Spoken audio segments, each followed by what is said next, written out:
Bonjour Christian. Bonjour Florence. Merci beaucoup de te prêter à l'interview du JT de l'esthétique. C'est toujours avec plaisir. C'est gentil. Alors aujourd'hui, on est dans un contexte particulier. Tu fais une session de formation. Sésame a développé un concept assez novateur. J'aimerais que tu m'en parles si ça te plaît. Oui, avec plaisir. Alors tu sais que Sésame, nous on adore la formation et que durant 2 jours, on essaie d'accompagner les esthéticiennes dans le cadre de la spécialisation qu'elles peuvent avoir sur tout ce qui est esthétique à valeur ajoutée. Donc tout ce qui est lié à l'anti-âge, la silhouette ou l'élimination du poil. Et que pour qu'elles soient au maximum de leur potentiel, on a développé un accompagnement qui est, je pense, unique sur le marché francophone, puisqu'on est capable aussi de suivre des gens en Belgique et en Suisse. Et on a voulu, avec cette offre, proposer, un peu comme une franchise pourrait le faire, un accompagnement sur mesure.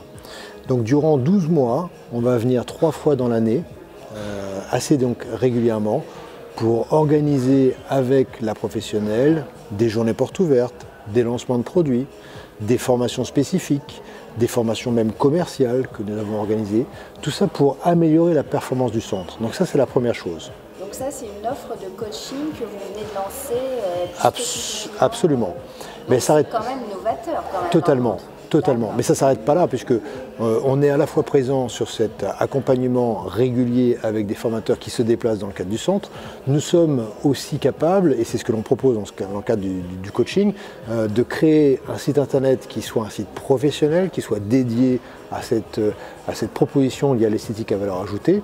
On crée aussi une page Facebook, parce que c'est aussi fondamental de pouvoir communiquer sur les réseaux sociaux. Et puis surtout, on organise et on orchestre une communication, une publicité sur Facebook qui va permettre de générer tout de suite du trafic. Donc voilà, on crée du trafic, on crée les outils, site internet et la page Facebook. Et surtout, on vient régulièrement dans le centre pour essayer de mettre en place un maximum d'opérations et d'énergie pour que le centre puisse se retrouver tout de suite avec un chiffre d'affaires important. Donc du coup, c'est vraiment une aide vraiment sur des métiers annexes où l'esthéticienne pêche en fait.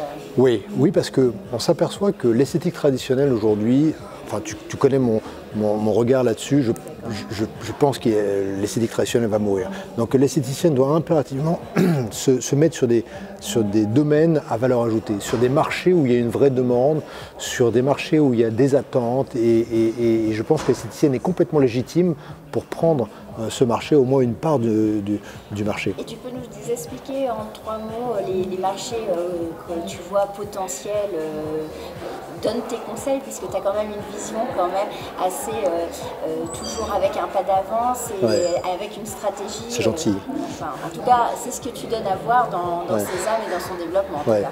Alors pour moi, il y a évidemment plusieurs grandes demandes. Il y en a 3 majeures qu'une esthéticienne ne doit pas louper.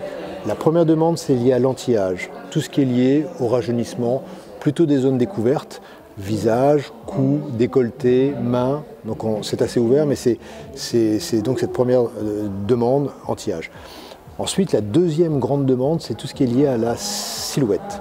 Et là, on est sur le traitement de la masse grasse, le traitement du relâchement cutané ou le traitement de la cellulite. Alors c'est intéressant aussi de voir qu'on est en train de segmenter les propositions. C'est-à-dire que demain, une esthéticienne doit avoir une proposition pour les bras, pour le ventre, pour les cuisses, qui est en relation avec l'objectif de la personne.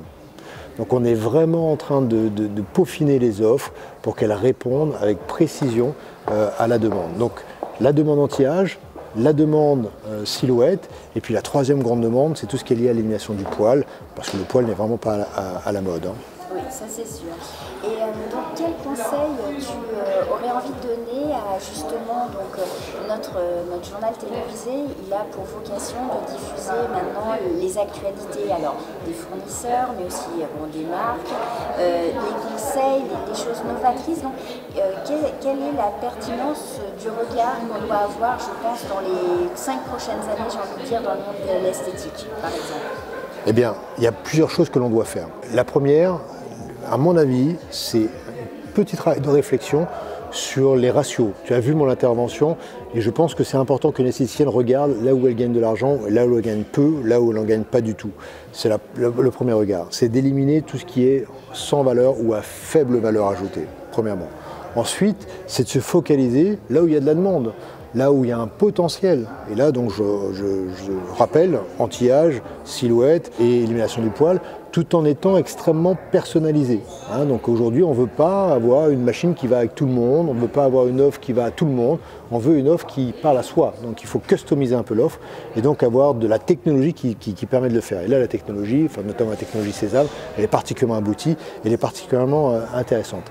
Et puis l'autre chose, c'est de savoir faire vivre son centre, c'est de savoir communiquer en interne, communiquer en externe, être présent sur les réseaux sociaux et être identifié comme étant l'expert de ce sujet.